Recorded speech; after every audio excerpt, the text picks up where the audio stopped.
Thomas Bjorn has rediscovered his passion for golf and his game.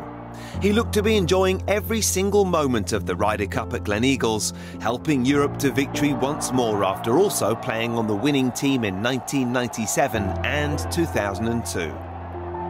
Cara sat down with him recently to look back on a season to remember.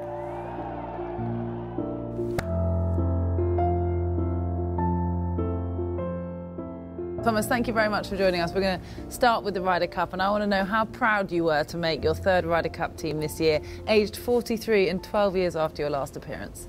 Yeah, it was pretty special. I thought after I got pretty close to making the team in Medina, and I thought maybe that was my last chance gone. And I kind of looked at Medina and got very determined in my golf to try and at least make one more.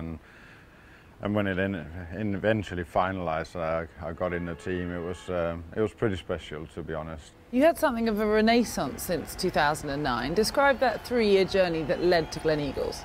I fell out of love with the game for quite a while and didn't really enjoy the travelling. I didn't really enjoy playing, and I just had a hard look at myself and said, what is it that you want to do? Do you want to play this game? Well, then if you got to work hard. You got to get back to your ways of working hard when you're at home, be determined and get on that plane every week and really enjoy and look forward to going out there and play. And that took me maybe a year really to get that feeling back that it was what I wanted to do. And as soon as I got that, golf improved. If you get on that plane and really look forward to going out playing tournaments, well, then it becomes easier to play. I think Portugal, when I won in Portugal in 2010, was a big moment for me. It wasn't maybe not the biggest tournament, but it was a big moment for me to get that feeling, to get over the line, and then I went into 2011 and started winning golf tournaments again on a regular basis.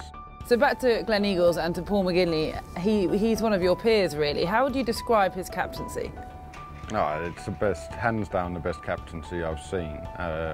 He was unbelievable for the week. He was so prepared, he knew the players so well, and I think Paul would say maybe I played down the Alex Ferguson thing a little bit, but when I look back at it, there was a lot of things drawn out of the conversations that he's had with Alex over the last couple of years, and there was just a plan, and he stuck to the plan.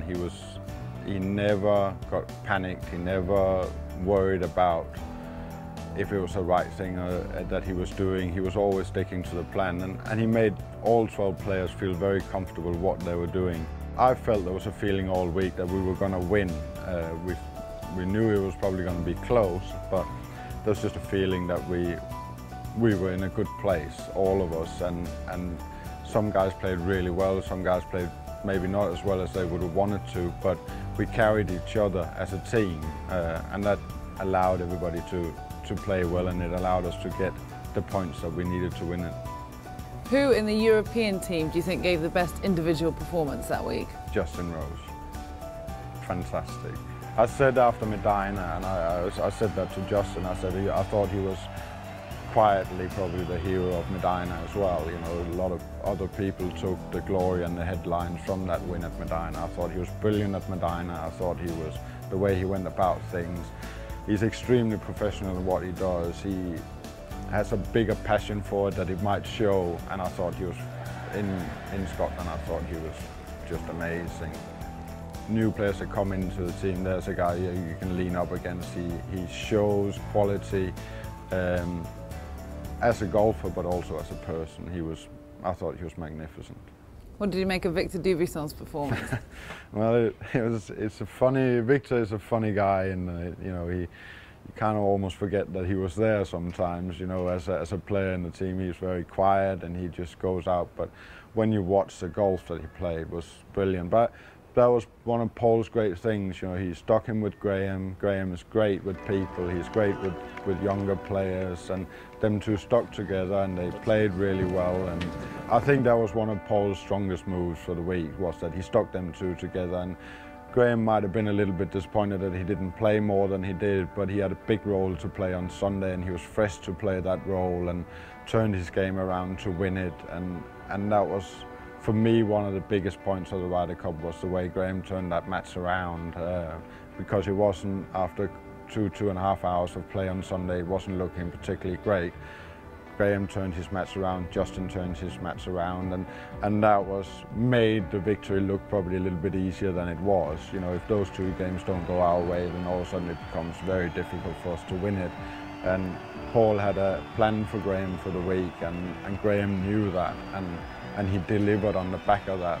So you, as the chairman of the European Tours Tournament Committee, know better than anyone really about selecting a Ryder Cup captain. Who do you think might be the next European? Well, I think Darren will be the next captain. I mean, it's thankfully out of my hands completely, but I would back Darren to be the next Ryder Cup captain any time. You know, I certainly think there's other people in the frame, but I think it's Darren's time. He's got the experience Ryder Cup wise. I think he's got all the qualities to be a good captain. He has the respect, he has the pedigree as a player individually and in the Ryder Cup. And for me, I think with the players that are around the team, you know, his relationships with Rory, with Graham, with Lee, you know, he fits the bill perfectly to be the next captain. But that does not taking away that there's a lot of people that could do it and could do it well. And so, you know, it's down to those ex-captains to decide with the help of David Howell and George O'Grady, and that's for them to decide. But in my opinion, I would back down any day. And so what's the future for Thomas Bjorn? Are you still chasing that elusive major?